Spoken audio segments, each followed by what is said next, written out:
Masa lalu. Ini adalah sepenggal kisah cinta tiga segi jauh sebelum Alika dan Devan lahir ke dunia. Antara David Megantara selaku ayah Devan, Morgan, dan Nasya. Yola atau wanita yang kerap disebut Momi Yola oleh Devan. Dan dengan Dania, ibu dari dua anak bernama Morgan dan Nasya. Mereka bertiga terjebak dalam sebuah cinta segitiga di mana Yola adalah pemeran utama protagonis yang tersakiti. Yola adalah istri pertama David Megantara. Tapi David tidak pernah mencintai gadis itu karena pernikahan mereka terjadi atas perjodohan sang kakek.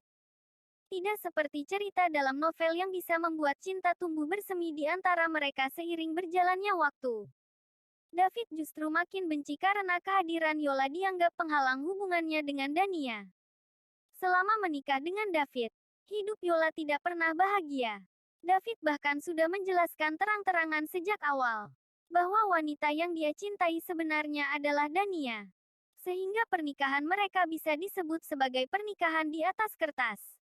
Di awal pernikahannya, selain mendapat perlakuan tidak baik dari David, Yola juga mengetahui fakta baru bahwa David menghamili wanita bernama Dania itu. Yola yang selama menikah tidak pernah disentuh hanya mengelus dada saat melihat Morgan hadir ke dunia beberapa saat kemudian. Di usia kelima pernikahannya, Yola mulai mendapat cemoohan dari beberapa pihak bahwa dirinya mandul. Sehingga mau tidak mau David harus melakukan hubungan badan dengan gadis itu. Tak lama kemudian Yola hamil. Tapi tepat saat dia hamil Devan, David memberitahu bahwa Dania selingkuhannya juga hamil anak kedua. Maka dari itu Nasya dan Devan seumuran. Berasal dari darah yang sama meskipun beda ilmu. Setahun setelah mereka lahir, keadaan berubah. David menjadi lebih perhatian kepada Devan. Dia adalah penerus perusahaan besar warisan kakeknya meski bukan hasil dari wanita yang dicintai. Kian lama David mulai sayang kepada Yola dan Devan hingga Dania mulai sedikit terlupakan perlahan-lahan. David pun tak lama kemudian mengungkapkan perasaannya kepada Yola. Hanya saja ia masih belum bisa meninggalkan Dania karena mereka berdua terlanjur mengikat janji untuk tidak melupakan satu sama lain. Di titik ini tidak ada sebutan pelakor atau semacam sebutan itu. Ketiganya memang sama-sama terjebak dalam satu perasaan yang sama. Yola memaklumi Dania karena dia memang cinta pertama David. Sementara Dania berusaha rela ketika David harus berbagi segalanya karena dia adalah istri David yang sesungguhnya. David Megantara, aku mencintaimu. Tapi aku tidak bisa meninggalkan Dania dan dua anak-anakku. Begitulah David berkata pada Yola saat itu. Momi Yola, lakukanlah apa yang ingin kau lakukan. Tapi jangan pernah tunjukkan hubunganmu dengan Dania di depan Devan. Aku tidak mau anakku sampai terluka saat mengetahui ayah yang paling disayanginya seperti itu. Aku mau kau hanya mengakui Devan sebagai anakmu satu-satunya di depan umum. David menyetujui semuanya. 1 tahun kemudian kakek meninggal. Dan David meminta izin untuk menikahi Dania secara siri. Dan mereka tetap berhubungan secara kucing-kucingan tanpa sepengetahuan Nasya ataupun Morgan. Setiap kali merindukan David, Dania akan berangkat ke Amerika untuk menemui pria itu. Yang namanya bangkai ditutupi. Pasti lama-kelamaan akan tercium juga. Begitulah mereka yang tak bisa menutupi kebohongan dari anak pertamanya Morgan ini adalah kejadian saat Dania mengajak Nasya dan Morgan libur bersama. Niatnya hanya liburan ke Amerika bersama anak-anaknya. Tapi David memaksa untuk bertemu sehingga kedua anaknya bertemu untuk pertama kali. Pada saat itu usia Nasya sekitar 5 tahunan. Dan Morgan berusia 10 tahun. Morgan yang sempat merasakan hangat sentuh ayahnya selama 5 tahun mulai teringat kembali akan memori lama itu. Bukankah ayah sudah mati? Kenapa hidup lagi? Tanya Morgan bingung. TTT. Sebenarnya ayahmu belum mati. Tapi kau tidak boleh membocorkan rahasia ini kepada adikmu. Mengerti? Kebetulan saat itu Nasya tidak ada. Dia sedang diasuh oleh babysitternya di penginapan. Dan Morgan sengaja diajak karena Dania pikir anak itu sudah lupa tentang masa lalunya bersama sang ayah 5 tahun lalu. Beruntung Morgan memiliki daya ingat yang cukup baik meski terakhir mereka bertemu sekitar 5 tahun yang lalu. Tapi kenapa? Bu, tanya Morgan bingung. Sudah menurut saja. Jika kau masih ingin memiliki ayah, Kau tidak boleh memberitahu siapapun kalau dia adalah ayahmu, ucap Dania. Termasuk Nasya. Bu, bukankah dia ayahnya Nasya juga? Bukan. Dia bukan ayah Nasya. Kilah Dania saat itu. Demi agar bisa bersama. Mereka memang sengaja menyetujui permintaan Yola untuk merahasiakan kelakuan mereka dari siapapun. Terutama anak-anak. Waktu kian berlalu.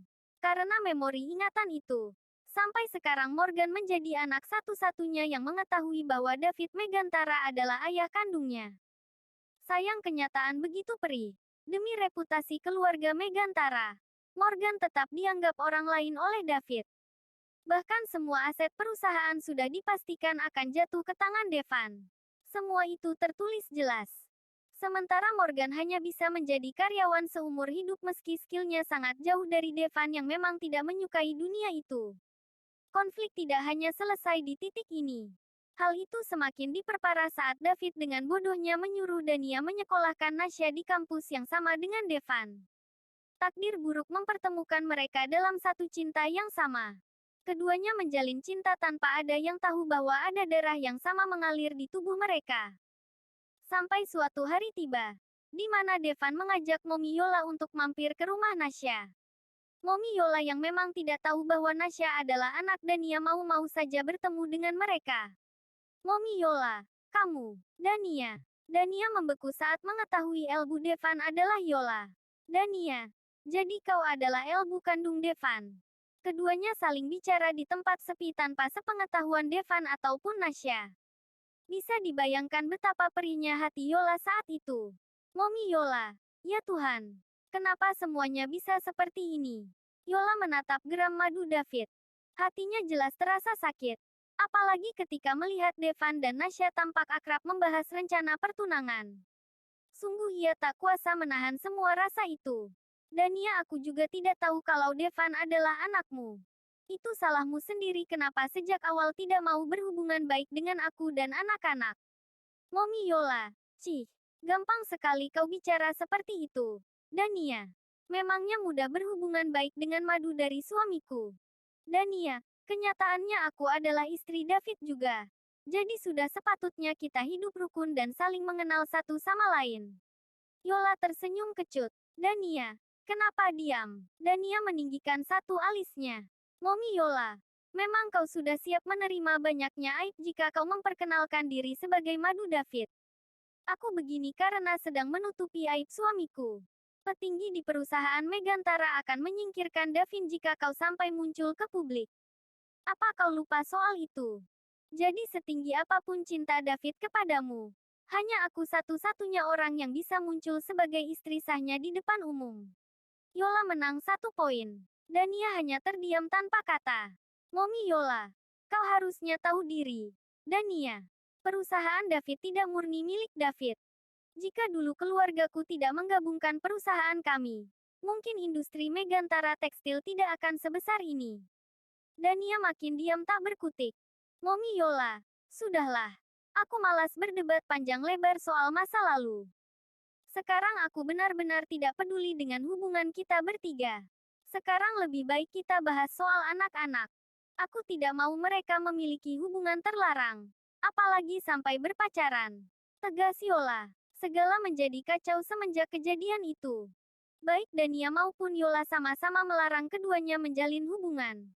Yang membuat Devan dan Nasya bingung. Tak ada penjelasan signifikan atas penolakan para keluarganya. Pada akhirnya David menarik sebuah ketegasan. Pria itu menyuruh Dania agar membujuk Nasya melanjutkan sekolahnya di luar negeri. Kebetulan Nasya juga sangat ingin melanjutkan pada bidang itu. Jadi tak heran jika Nasya rela meninggalkan Devan. Dengan alasan ingin memantaskan diri. Tepat saat itu, Alika hadir bagaikan dua-dua yang selama ini dipanjatkan oleh Yola selama ini. Gadis itu polos, bersinar hangat bagai cahaya matahari di pagi hari. Ia sangat bahagia saat mengetahui Devan terjebak dalam sebuah pernikahan itu. Entah bagaimana hal itu bisa terjadi. Yang jelas Yola tak akan menyia-nyiakan kesempatan itu. Yola sampai memohon pada Morgan agar pria itu melepaskan Alika untuk Devan. Gadis itu adalah satu-satunya harapan agar Devan tidak terjebak dalam sebuah ikatan cinta sedarah. Sayangnya, semua tak berjalan lancar karena Nasya memutuskan untuk kembali. Belum ada yang tahu kembalinya Nasya kecuali Alika, Devan dan juga Morgan. Di sebuah rumah sakit tempat Nasya dirawat, Morgan terdiam kaku saat Nasya berceletuk. Nasya Mahila, memangnya aku dan Devan sedarah? Sampai kita tidak bisa hidup bersama.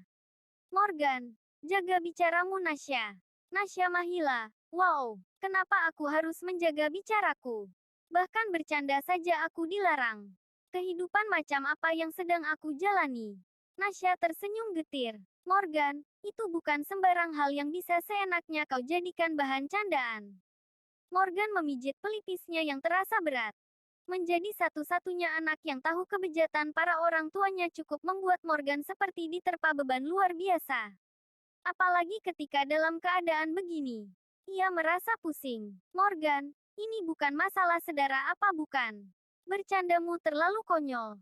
Bagaimanapun juga Devan sudah menikah. Dia bukan Devanmu yang dulu lagi. Nasya Mahila, tega kakak bicara seperti itu. Devan bisa seperti itu karena siapa jika bukan karena kalian? Nasya berteriak murka. Sekarang aku jadi yakin. Kalau kalian sengaja bersekongkol menyuruhku pergi ke Amerika agar kalian bisa memisahkanku dengan Devan. Bukan membuat aku pantas disandingkan dengan Devan seperti kata kakak waktu itu. Morgan, jaga bicaramu Nasya. Devan bukan anak kecil yang bisa sembarang diatur. Dia punya pilihannya sendiri. Dia berhak memilih calon istri dan menikahinya. Nasya tertegun.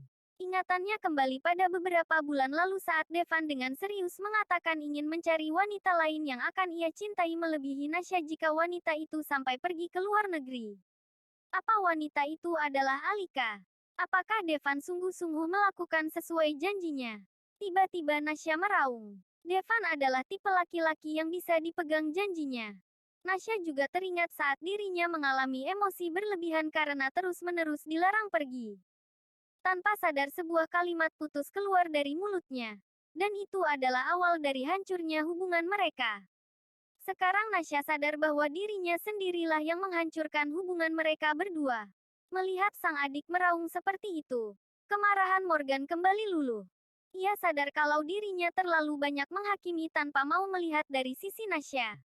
Morgan yakin hidup gadis itu pasti tidak tenang setelah ditinggal oleh Devan. Devan sudah bahagia karena sudah menemukan pengganti Nasya. Tapi Nasya, jangankan mendapat pengganti. Melupakan pria itu saja masih belum bisa. Morgan, maafkan kakak Nasya. Kakak tidak bisa menjadi kakak yang baik untukmu.